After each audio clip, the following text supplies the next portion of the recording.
Hoy vamos a repasar los verbos irregulares en el pretérito, empezando con dar. Dar es di, diste, dio, dimos, distes, dieron. Y tenemos ver, vi, viste, vio, vimos, vistes, vieron. Deben escribir los verbos en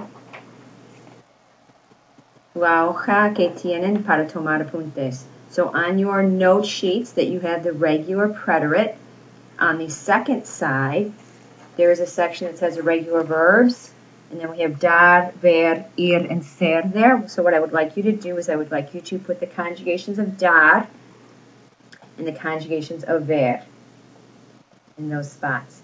Now if you notice, dar and ver are both conjugated the exact same way. One has a D and one has a V in it, so it makes it easier. And if you remember, all of the irregulars do not have accent marks in any of the forms. So that is di, diste, dio, dimos, distes, dieron. And ver is vi, viste, vio, vimos, vistes, vieron. Remember, the V in Spanish sounds like a B. And then the other one we have is ir and ser, which is fui, fuiste, fue, fuimos, fuistes, fueron. How do you know the difference? It's all in context. Ir is used more in the preterite tense than ser is. Afterwards, we're going to go to juvie. You may have learned juvie in Spanish too. Some of you may have learned Captain Ted Q Ship Tap the Fifth, which is an acronym to remember some of these. With juvie, the endings, so all the verbs that are included in juvie have these endings that are in the bottom corner. Please write this on your note sheet. If you take a look, none of them have accent marks, and it's actually a mixture between the AR endings. We have AR endings right here, AR ending, okay, and then you have the ER-IR endings. And then you have to be careful with the J stems, the first category in juvie. They end in ERON. So with juvie, here are the J stems. So write these down on the J column. Decir, dich, traer, traj, conducir, conduj, producir, produj, traducir, traduj. It does not matter what they end in. All of these end in ER-IR, but if they end in AR, it does not matter. All of these irregulars have the same endings with no accent marks. Make sure you write the English down as well.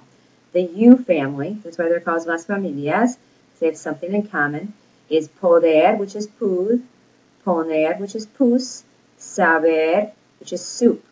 Now, if you look at poder, it means to succeed. If you remember, there's certain verbs in the preterite tense that have a different meaning.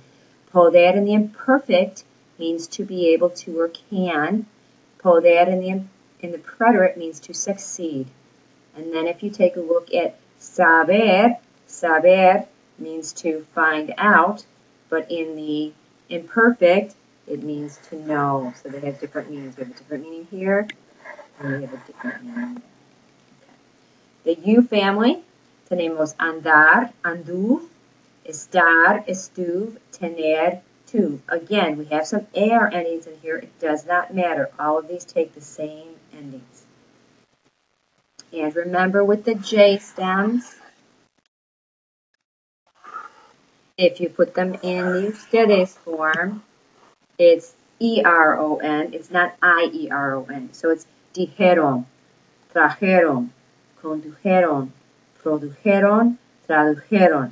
Any of the other ones, for example, the V family, anduvieron for the V family, or pudieron for the U family. Then the last family we have is the I family, hacer, which is is. Remember that in the LA usted form, it's HIZ, hizo, which is to do or to make. Querer is quis, which is to try. Again, this is another one of those verbs that are irregular in the preterite. In the imperfect, it means to want or to love. Venir is to come, being. So we have is, He's been. And we are going to be practicing these tomorrow in class. So if you have any questions, write those down and we will practice them tomorrow. Nos vemos mañana.